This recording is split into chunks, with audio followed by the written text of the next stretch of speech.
The first rule of success is to have a vision. You see, if you don't have a vision of where you go, and if you don't have a goal where you go, you drift around and you never end up anywhere. I mean, as you know, I was born in 1947 in Austria after the Second World War. So I was very fortunate that I stumbled on my vision.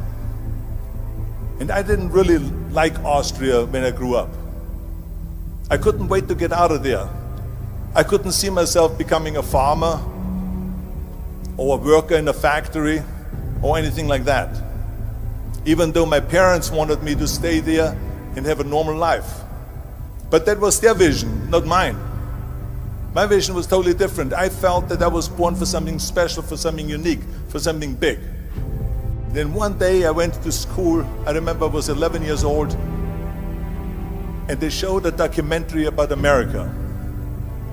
And there they showed in this documentary the huge skyscrapers, the high-rises, the huge bridges, the 6-lane freeways, and all of this stuff. And I said to myself, that's where I want to be. I don't want to be around here with these little farmhouses and these little buildings. I want to be in America. And one day after school, I walked by a store in Graz. So I went inside and I looked around and I looked at this stuff, and I saw a magazine. I saw a bodybuilding magazine that had Reg Park on the cover. Reg Park was then a 3-time Mr. Universe. And I saw him on the big screen as Hercules. I read that and I said to myself, wow, this is the blueprint for my life. This is exactly what I want to do. I want to become a bodybuilding champion just like Reg Park. I want to get into movies just like Reg Park. And I want to make millions of dollars and be rich and famous just like Reg Park. Do you know how great it felt that I knew where I was going? Imagine the majority of people don't know where they're going.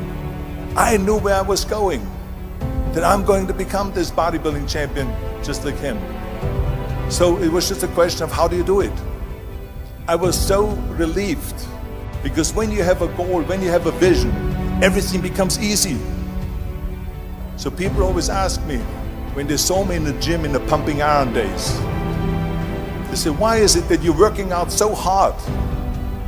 5 hours a day, 6 hours a day, and you have always a smile on your face. And I told people all the time, I said, because to me, I'm shooting for a goal. In front of me is the Mr. Universe title. So every rep that I do gets me closer to accomplishing that goal, to make this goal, this vision turn into reality. Every single set that I do, every repetition, every weight that I lift will get me a step closer to turn this goal into reality. So I couldn't wait to do another 500-pound squat.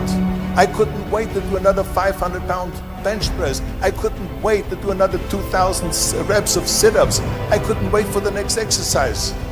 At the age of 20, I went to London and I won the Mr. Universe contest as the youngest Mr. Universe ever. And it was because I had a goal. So let me tell you something, visualizing your goal and going after it makes it fun. You got to have a purpose no matter what you do in life. You got to have a purpose. 74% hate their job in America. Now this is not much different when you come to Europe. The majority of people don't like what they're doing, because they're really not doing it because they didn't have a goal and they followed this goal. They just aimlessly drift around, and then all of a sudden there's a job opening, so they get that job because you have to work. But then when you work, it's a chore. It's work. It's not fun. So if you think about it, only a quarter of the people really enjoy what they're doing in life. That is unbelievable if you think about it. So I felt so blessed that I knew what I was doing. It's like a medical student that studies and knows he wants to become a doctor. You know where to go. And the same thing is also in politics. I remember that in politics, I had a very clear vision that I will be the leader of California. This is as far as I could go because I was not born in America, so I could not run for president.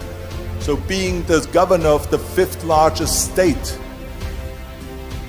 I should say the largest state, the fifth largest economy in the world, was for me really the ultimate title, the ultimate accomplishment in politics. So even though people came up to me and says, why don't you go and run for something smaller, you're never gonna make it. I ran for governor, and then 2 months later I became governor of the state of California. Again, because I had a very clear vision what I'm gonna do with California. So that's rule number one, have a vision. Rule number two is, don't listen to the naysayers. Don't listen to the naysayers.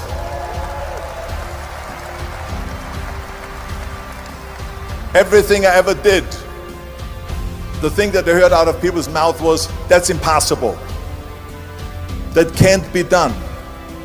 Or no. That is exactly what I heard, and of course I proved to the people that it can't be done. So whenever someone said to me, it can't be done, I heard, it can be done. When they said no, I heard yes. And when they said it's impossible, I heard it is possible. I'm a strong believer of what Nelson Mandela said, that everything is always impossible until someone does it. Well, I'm going to be the one, I said to myself, I'm going to do it and I'm going to show it to them. Maybe it has never been done before. That's perfectly fine with me. But I'm going to do it. And I did not listen to the naysayers. It's all about the hard work that you put in.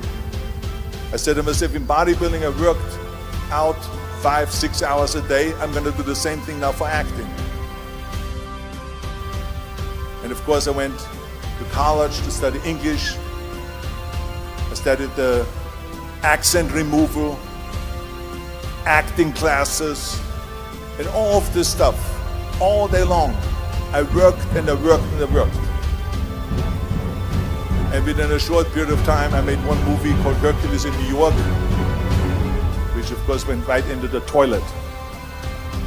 But it didn't discourage me. I still had the same vision.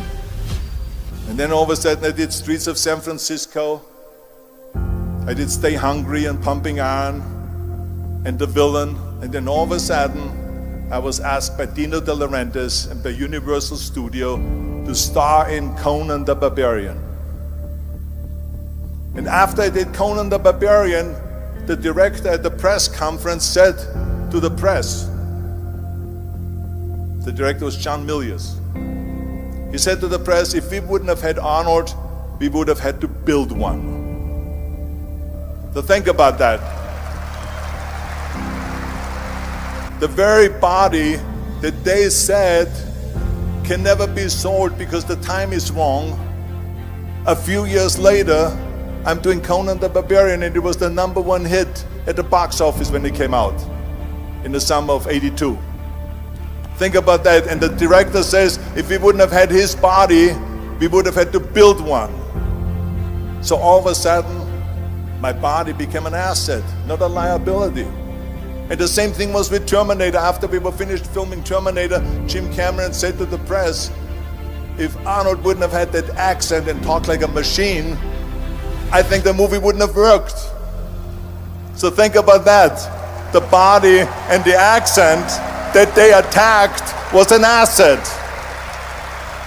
But I didn't listen to those losers. I didn't listen to them at all. It's just the reality of it is that you cannot listen to the naysayers. So this is a very important lesson for all of you.